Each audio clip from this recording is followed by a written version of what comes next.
aprovechar que estamos en pie y vamos a darle gracias al Señor y comenzamos. Hoy la clase la iba a dar nuestra hermana Noemí, pero no pudo estar por amaneció un poquito delicada de salud, pero oramos por ella para que se mejore. Oramos al Señor. Padre nuestro, te damos gracias. Bendecimos tu presencia y damos gracias por esta mañana hermosa. Una mañana de oportunidades, una mañana donde la gracia de tu amor siempre se manifiesta, recordando lo que tu palabra dice: nuevas son cada mañana tus misericordias. Y por eso, Señor, agarrados de esa promesa, disfrutamos el día de hoy como el último día de nuestras vidas, porque entendemos, Señor, que tú nos das la oportunidad de vivir a plenitud, de vivir con alegría, pensando en el presente, como dice tu palabra, cada día trae su propio afán. Así que permítenos, Señor, comprender, disfrutar, aprovechar este momento con alegría, con sencillez, con entrega y en plenitud. En el nombre de Jesús oramos, dándote gracias. Amén. Mira a la persona que está a su lado, salude.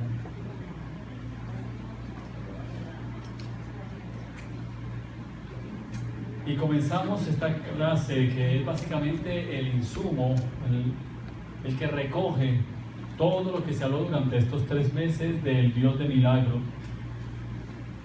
Hemos hablado del tema hasta la saciedad. Lo hemos dicho de diferentes maneras, con diferentes estilos, al estilo Noemí, al estilo Pastor Onin, ahí, mi esposa y yo, lo hemos dicho de diferentes maneras, pero en esencia con la misma realidad, que Dios es un Dios de milagros. Y hoy queremos recoger en esencia todo lo que se dijo durante estos 3 meses, fijemos lo aprendido, como dice Noemí, milagros de vida. Y ella quiso hacer una comparación y quiso recordarnos sobre los beneficios de la miel, pero la miel que destila de los panales de las abejas. Como yo tuve la bendición de criarme en el campo y tener la dicha de ir a los panales, ir allí a las abejas, y cuando uno se familiariza con las abejas no lo pican, y mucho más cuando uno se unta cierto grado del polen de la misma cama de ellos y se la unta en el cuerpo, no lo van a picar nunca. Si me preguntan por qué, honestamente no sé, tocaría preguntarle a las abejas, pero ellas no te van a decir nada, así que simplemente damos por sentado lo que por experiencia los que trabajan con esto lo han logrado. Las abejas tienen unos poderes medicinales extraordinarios. Hay animales que los coge en el campo, se les llama que los cogió el hielo, se ponen flacos, se enferman, no hay ni siquiera medicamentos para sanarlos, y lo que se hace es buscar que las abejas las piquen. Y cuando las abejas pican el ganado que está enfermo, les arrancan, no sé cómo, pero les arrancan la enfermedad, metiéndole un tipo de medicamento que las sana. Pero no solamente estas abejas hacen esto, sino que las abejas, no sé cuántos han observado las abejas yendo a las flores y se concentran en el polen y empiezan a convertir. Las abejas producen miel porque transforman el néctar, el polen de las flores, lo convierten en miel. Arrancan, pero les beneficia a las plantas porque hacen que las plantas empiecen a desarrollar mecanismos de defensa para sobrevivir, y las flores no pierden su esencia porque las abejas lleguen, toman el polen, toman el néctar y lo convierten en un alimento para sus vidas. Lo llevan allí, lo almacenan. No sé si han visto lo que es la colmena, la casita de las abejas, que está hecha básicamente de un material especial, con mucho detalle, con mucho cuidado. Ellas pueden caminar por dentro, y cuando usted observa son laberintos bien diseñados por las abejas. Pero dentro de esos laberintos hay unos almacenes especiales donde ellas depositan la miel, alimento con el que se van a sostener durante los diferentes días y sobre todo en las noches. Hay una reina que es la que les orienta quiénes salen en el orden adecuado y dónde almacenan la miel. Luego que esta miel es almacenada, que les sirve de alimento, los expertos en este tipo de miel han encontrado una serie de beneficios. Pero miremos algo interesante. Para las abejas la miel es alimento, ¿sí? Pero para los seres humanos la miel tiene otros efectos diferentes. Ahora bien, cuando hablamos de la miel, yo quisiera llevarlos a la diferencia entre la miel hecha por las manos de los hombres, que es de la caña de azúcar, la caña dulce, versus la miel que es hecha por las abejas. Si usted pone una cantidad de miel de abejas en la nevera y una cantidad de miel hecha de azúcar, en menos de 2 o 3 días la de azúcar se pone dura, se empaniza, ¿sí? Pierde el efecto. La miel de abejas nunca, esa es la mejor forma de usted saber si le vendieron miel de abejas o le vendieron miel de caña, ¿sí? Aunque tenga la imagen y el letrerito de que es de miel de abejas, si se empaniza, con toda seguridad, no importa dónde la deje, que la deje en el calor, que la deje en el frío, en la nevera, en el freezer, la miel de abejas nunca va a perder su esencia. Siempre se va a mantener en esa esencia. Así que usted sabe, si compró miel y se empanizó, tenga la seguridad, eso es miel de caña, ¿sí? Nunca así pasa con lo que es la miel de abeja. Y como nosotros tuvimos la oportunidad de cogerla y ponerla en diferentes lugares, tenerla, guardarla, y pueden pasar años, déjeme decirle, años, y la miel nunca pierde su efecto, su naturaleza. Y esta miel de las abejas no solamente endulza, en primer lugar endulza, es antiséptica, es cicatrizante, es antibiótico, es antiinflamatorio, es probiótico. Y es bien interesante cómo promueve la población de la flora bacteriana, sobre todo en el intestino. Cuando la persona está enferma, se toma una cucharadita de miel. El problema es que muchos dicen, ay, a mí eso no me funciona. El problema es qué miel se está tomando. Y yo diría que es bien difícil encontrar la miel de abeja, la verdadera, es bien difícil, a menos que usted vaya y vea a esa gente que la saca directamente de la colmena y se la entrega, usted podría creer. Y esa miel tiene todos estos elementos, y también cuando usted la bebe suaviza la garganta y calma la tos. Es una bendición poder contar con esa miel. Es una bendición, definitivo es una bendición. Mi padre cada vez que se cortaba, porque era del campo y utilizaba machetes y herramientas peligrosas, cada vez que se cortaba, él iba directamente a la colmena, metía 2 dedos en la colmena, sacaba y se untaba, y eso era algo mágico de verdad. Es el poder que tiene la miel. Pero quisiéramos, o más bien nace la pregunta, ¿qué tiene que ver la miel con los milagros? ¿Qué tiene que ver el tema? Porque cuando yo lo leía y observaba, porque básicamente esto lo escribió nuestra hermana Noemí para compartírnoslo, y ella tendrá otra forma de explicarlo a su estilo y con su energía y su zapateo, como dice Kevin. Pero es de una u otra forma, en esencia, la palabra sigue siendo la misma. Mientras la leía venía a mi mente que hay muchas herramientas que la gente del campo, los antiguos, los abuelos, utilizaban para medicina, como la miel, como el ajo, como el limón, que son cosas que utilizan de verdad para diferentes enfermedades. Pero basándonos en la miel, yo quisiera invitarles a que alguno por favor lea el Salmo 119, versículo 10, y alguien que lea el Salmo Pastor Ondi, Salmo 19, 10, y Pastora Marimar, Salmo 119, 103.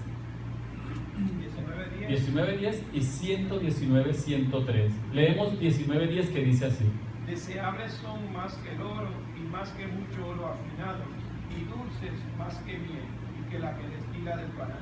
Ok, se está refiriendo a la palabra. Ahí se está refiriendo a la palabra de Dios, que las palabras de Dios son deseables. La sabiduría de Dios, la palabra de Dios es deseable. Él dice, y más dulce que la miel, pero no cualquier miel, sino la miel que destila del panal. Y 119, 103 dice: Cuán dulces son a mi paladar tus palabras, más que la miel a mi boca. Al estudiar encontramos que los rabinos hasta la actualidad en el oriente, antes de empezar a enseñar a los muchachos, cogían miel del panal y se la colocaban en los labios a sus estudiantes y les daban una oportunidad de que lo saborearan. Saboreen la miel, siéntanla y expresen algo que les trae a la mente el sabor. Muchos se reían, muchos se alegraban y expresaban que la miel era dulce. Los rabinos acostumbraban a echarle miel en la boca a los alumnos cuando les enseñaban la Torá. La Torá es los primeros 5 libros de la Biblia: Génesis, Éxodo, Levítico, Número y Deuteronomio. Eso es básicamente para los orientales una ley que se tiene que aprender esos 5 primeros libros de memoria a los 12 años. Cuando los niños van a ser graduados como niños, hacen parte de la sociedad, ellos tienen que al frente de las personas recitar los 5 primeros libros de la Biblia. Vamos a ver si lo colocamos aquí. De que a los 12 años se sepa de memoria los 5 primeros libros de la Biblia. De esta manera le enseñaban la dulzura que trae la palabra de Dios. La dulzura que trae la palabra de Dios. Ahora bien, vamos aquí.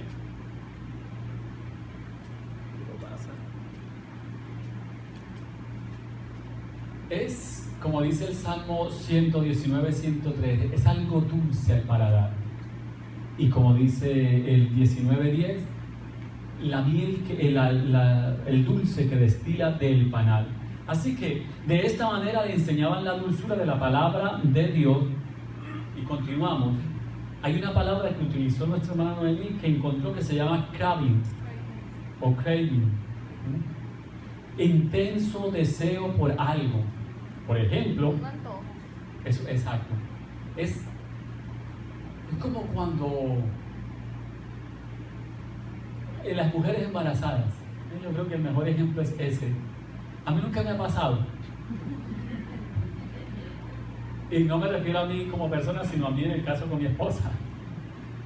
Que hay mujeres que dicen que, incluso yo escuchaba a mami decir que había mujeres que si no se les cumplía el antojo, el nene les nacía con la boca abierta, todo el tiempo estaban con la boca abierta.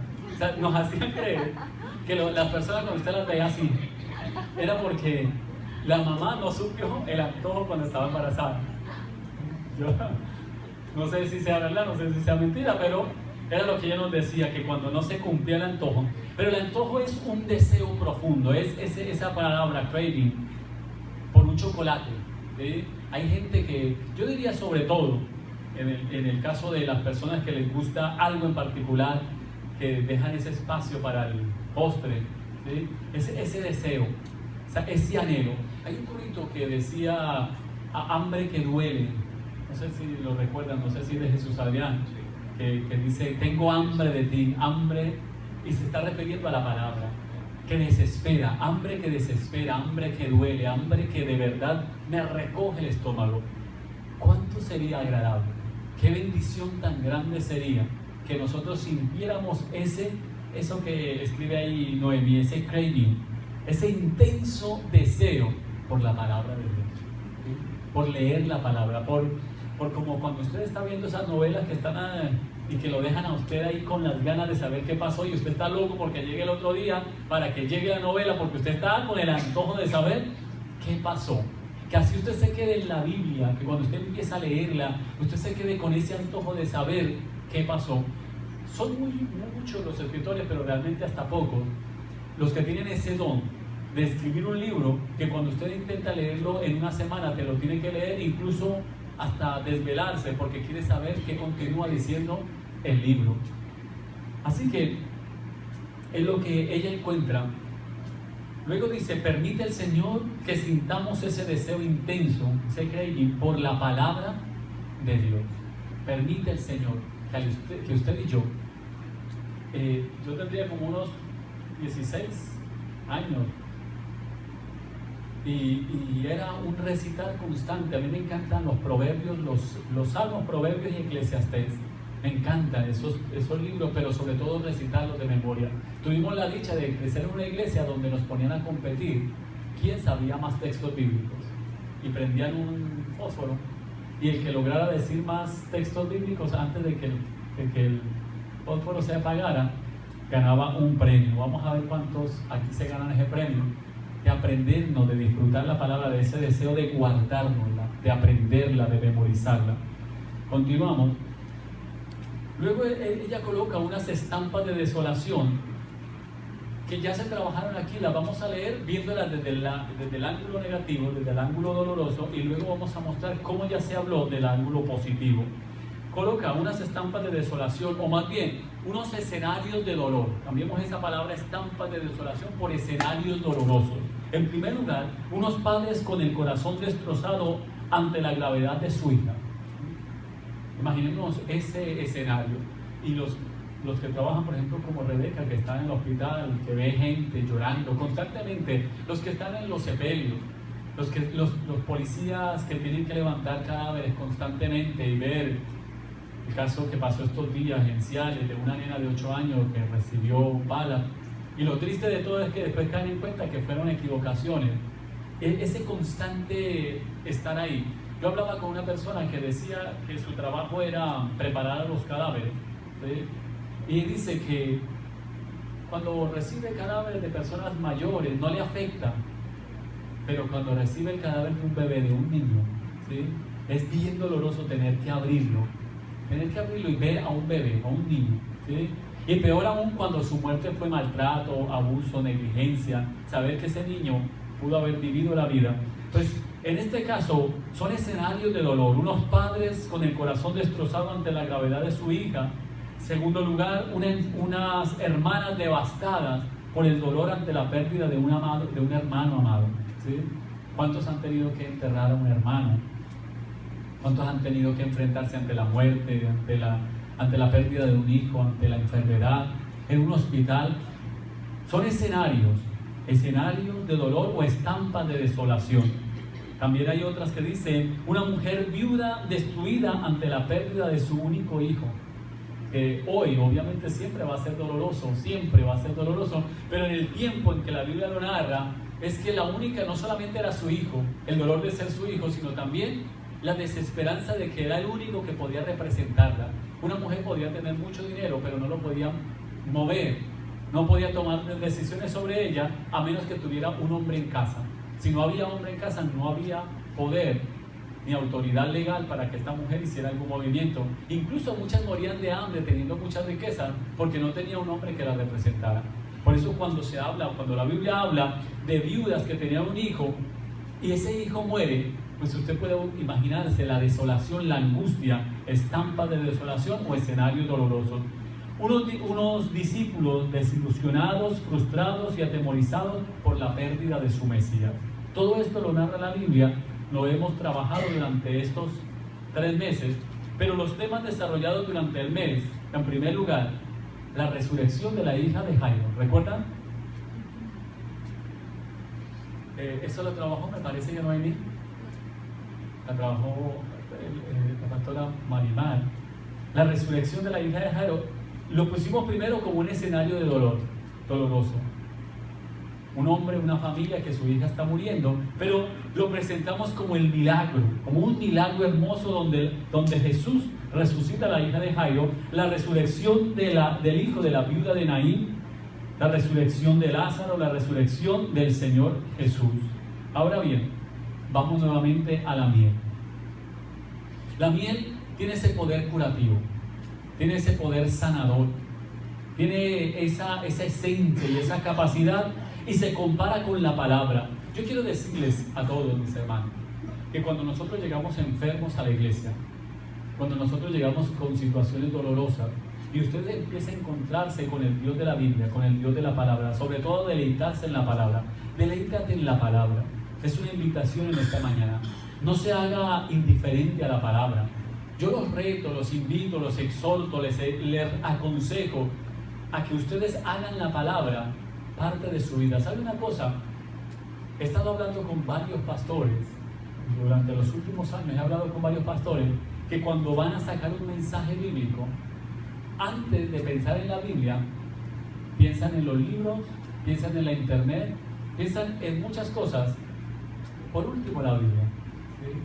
Hubo un tiempo donde no había ni muchos libros, ni había internet, y los predicadores tenían que, por obligación, ir a la Biblia.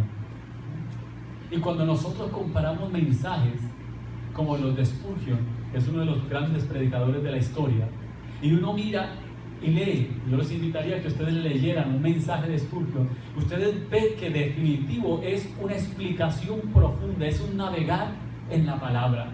El poder escuchar a esos predicadores antiguos cuando te están predicando, pero te están diciendo, según lo que dice la Biblia en tal lugar, versículo tal, y usted empieza a decir, wow, cómo ese hombre domina la palabra, pero sobre todo cómo se deleita en la palabra. Pues esa es la invitación en esta hora, que nosotros vayamos a la esencia de nuestra vida, que es la palabra.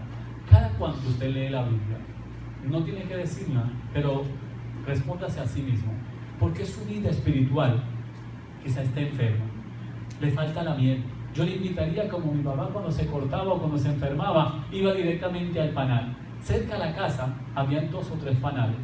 Por lo general buscan hacerlo en los árboles, en rincones extraños, y no es fácil meterse. Y sobre todo si usted no está curado con algo que se tiene que untar, pues si usted vaya y se mete la mano, créeme que va a salir mal. Pero cuando la persona sabe, él iba directamente, metía la mano al panal, escurría un poquito y se untaba en la parte enferma y se sanaba. Yo le invitaría de igual manera que ante cualquier circunstancia usted vaya al panal de Dios. Dígale al que está a su lado, ¿cuál es el panal de Dios? Pregunte. ¿Cuál es el panal de Dios? ¿Cuál es el panal de Dios? Les pregunto ahora a todos, ¿cuál es el panal de Dios? No se oye. La palabra. Cuando usted se siente enfermo, triste, desolado, de hecho, hay unas personas que se tomaron el tiempo, les agradecemos, quizás nunca los conoceremos, y se tomaron el tiempo para decir, cuando usted está enfermo, lea tal cosa, cuando esté triste, lea tal cosa. ¿Lo han visto? En algunas Biblias, en algunos Nuevos Testamentos, cuando esté afligido, cuando haya un muerto, cuando hay una pérdida, vaya y lea tal cosa. Mira, son como medicamentos. Eso es como la viejita que cuando usted dice, me duele el estómago, dice, mira, tómese esta agüita. Porque ellos saben por experiencia que ahí está la solución. Pues yo les invitaría a que cuando enfrenten cualquier situación, van a comprar algo, incluso se van a comprar hasta unos zapatos, vaya a la palabra. Y usted dice, ¿qué tiene que ver la palabra con la compra de unos zapatos? ¿Sí? Vaya al texto bíblico de Deuteronomio, donde dice que Dios estuvo con ellos 40 años en el desierto y su pie no se hinchó ni su calzado se desgastó. ¿Y qué tal si usted lee ese texto y dice, Señor, yo voy a ir a comprar unos zapatitos, ojalá que esa bendición que le dio al pueblo de Israel en el desierto vayan conmigo? ¿Sí? Cuando usted le esté echando gasolina al carro, ¿qué tiene que ver la palabra? ¿Qué tiene que ver la palabra cuando usted va a hacer compra al supermercado? ¿Sí? Cuando usted va a comprar ropa, cuando se va a comprar un carro o una casa, ¿qué tiene que ver la palabra? Todo, porque nosotros debemos ser guiados, dirigidos por la palabra. Así que continuamos diciendo, los 4 eventos de la resurrección tuvieron un impacto inmenso en la vida de esta familia. Imagínense la hija de Jairo, o la familia de la hija de Jairo. Su hija había muerto y ha resucitado. En esencia, yo no sé si ellos, al igual que nosotros, nos gozamos una semana y después se nos olvida. Porque uno ve a la gente convertida, recién convertida, y un milagro, y usted lo ve que contentos, felices en la iglesia, el domingo, el lunes, el miércoles, el viernes, y después la otra semana, ay pastor, fue que se me torció una uña. Pero ¿qué pasó con el milagro? ¿Qué pasó con la emoción y el impulso? ¿Con qué facilidad? A veces me pregunto si al igual que ellos, o al igual que nosotros, ellos, a la hija de Jairo, ¿cuánto tiempo dejarían de seguir al Señor? ¿Al cuánto tiempo? En el caso de el que Jesús resucitó, el amado, el amigo, ¿recuerdan? Lázaro, ¿sí? En el caso de Lázaro, en el caso de la viuda de Naín, cuando Jesús, que es la vida, irrumpe en el escenario, todo cobra vida. Me gustó la imagen que colocó Noemí ahí. Una cosa más hermosa, desde pequeñitos nos enseñaron a que un grano bien acompañado, bien ubicado en el agua o en la tierra, produce vida. Cuando Jesús, que es la vida, irrumpe en el escenario de tu casa, de tu hogar, de tu negocio, de tu salud, todo cobra vida. Voy a volverlo a repetir. Cuando Jesús, que es la fuente de vida, irrumpe en tu casa, irrumpe en tu salud, irrumpe en tu negocio, irrumpe en tus finanzas, irrumpe en tu relación de pareja, todo cobra vida. No importa la situación que usted tenga, no importa la situación que usted esté atravesando, piense en su situación. Hay personas que dicen, ¿por qué a mí la economía no me funciona? ¿Por qué a mí no consigo nada, no logro nada? ¿Sí? Piense en eso. ¿Sí? La palabra debe convertirse en la respuesta para su vida. Ahora bien, avanzamos. Dice 3 palabras en la Biblia para vida. Aquí hay 3 términos interesantes. Una es bio, otra es psique y otra es zoe. Bio, que significa físico, ¿sí? La parte biológica. es lo físico. Psique, que significa mente o alma. Todo eso es vida. Cuando la Biblia dice que Dios sopló en aquel muñeco que había hecho de barro, sopló, entró la psique, entró el alma, el aliento de vida. Eso biológico, eso terrenal, se volvió biológico, tuvo alma, y zoe, que significa vida que viene de Dios, o espíritu, soplo, aliento de vida. Eso lo dice Juan 10:10 y Efesios 2:5. La pastora Marimar nos enseñó el reto cuando nos preguntó: ¿qué áreas de tu vida están muertas y necesitan recobrar vida? Cuando estaba dando la clase, la escuela bíblica de la hija de Jaime. Hoy mismo volvemos a repetirlo, volvemos a lanzar el reto. ¿Qué áreas de tu vida están muertas y necesitan recobrar vida? Quizás el área espiritual, quizás el amor por la familia. Hay personas y hay parejas que sobreviven, ¿sí?, y necesitan recobrar vida. Usted dice: Señor, que la relación de padres e hijos, quizás esa sea el área. Hay gente que dice, egoístamente piensa: no, yo estoy bien. ¿Y cómo está con sus hijos? Ah, no. ¿Y cómo está en su economía? Ay, no. ¿Sabe? ¿Qué áreas en su vida están muertas que necesitan recobrar vida? Piensa en la relación suya con usted, con su esposo, con su familia, con sus vecinos, en su trabajo, sus finanzas, su salud, su realidad en general. ¿Qué área necesita que Dios intervenga para que eso que ha muerto vuelva a la vida? Volvemos nuevamente al proceso de la miel, ¿sí? En primer lugar, Noemí estaba diciendo, es algo anestésico, algo que sana, algo que evita la inflamación, que evita la pudrición. Y ahí está la palabra. La palabra hace ese efecto. El problema es que nosotros nos hemos tomado ya esto como algo, como nosotros todos los días respiramos, ¿sí? Las personas que sufren de asma podrían decirnos algo acerca del aire, de la importancia de poder respirar tranquilamente.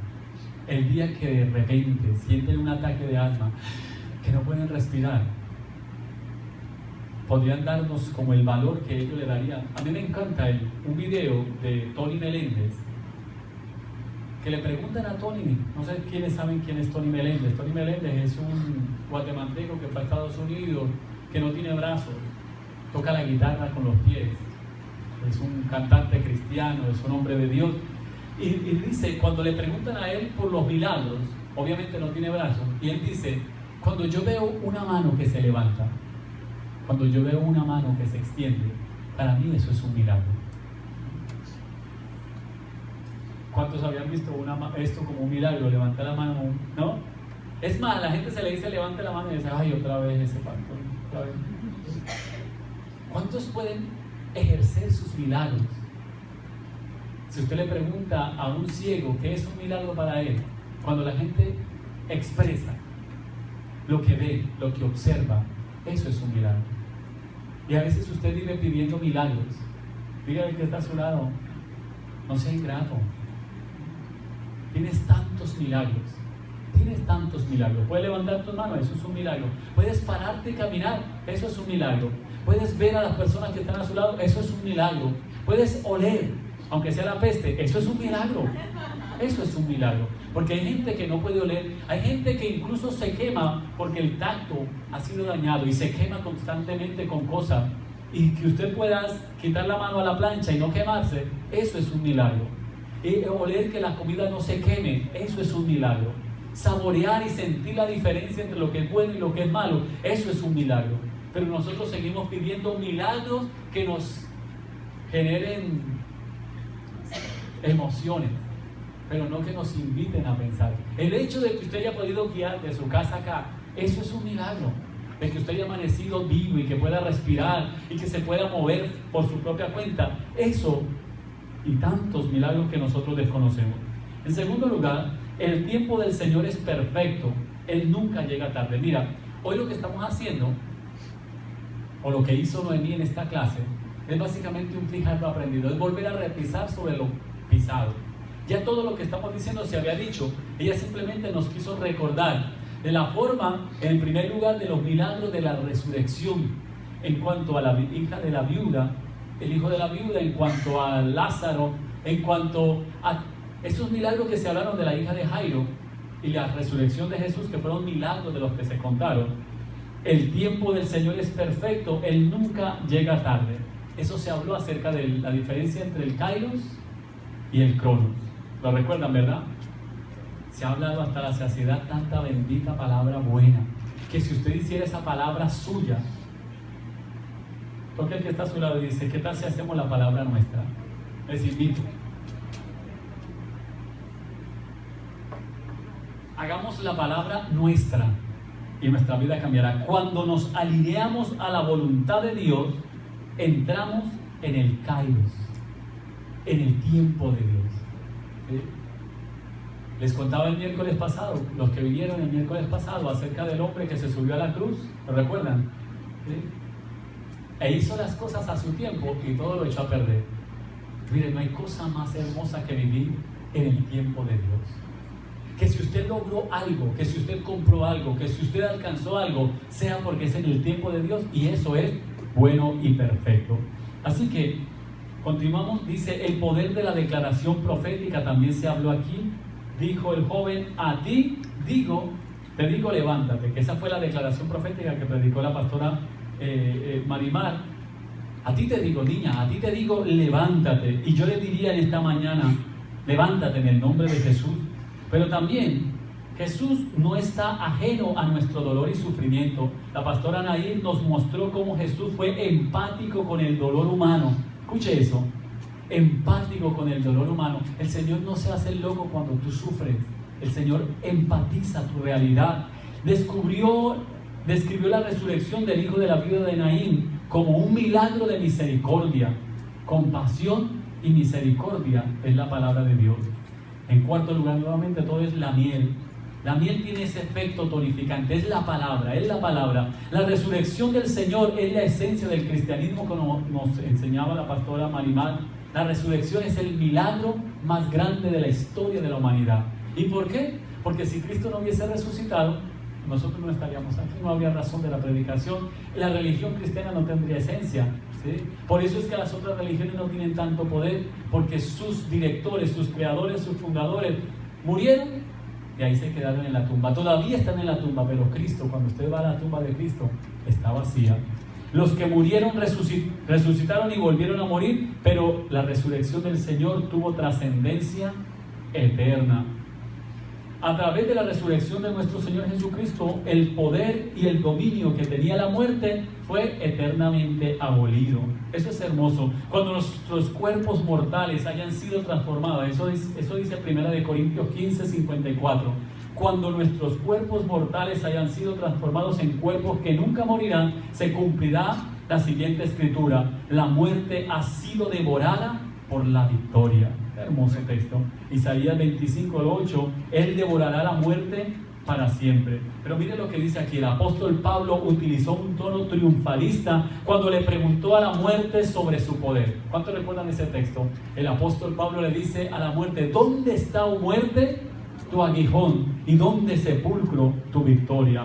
La muerte, a través de las edades, ha sido representada como el gran devorador de la humanidad. La gran mayoría de gente le tiene miedo a la muerte. De hecho, todo el mundo le tiene miedo, aunque muchos profesan decir, no, yo no le tengo miedo. Una cosa es llamar al diablo, otra cosa es verlo venir. ¿Sí? Nadie puede escaparse de sus garras.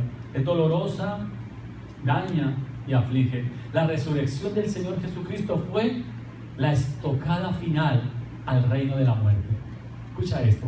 La resurrección de Cristo fue la estocada final al reino de la muerte. ¿Dónde está, oh muerte, tu aguijón? ¿Sí? Hay unos términos ahí que se utilizan. La idea viene de como un torbellino que absorbe todo lo que encuentra a su paso. Y eso fue la victoria de Cristo, como un torbellino que recogió todo. El devorador sería devorado. El Mesías, por su muerte y su resurrección, obtuvo una victoria de tal magnitud que la muerte fue absorbida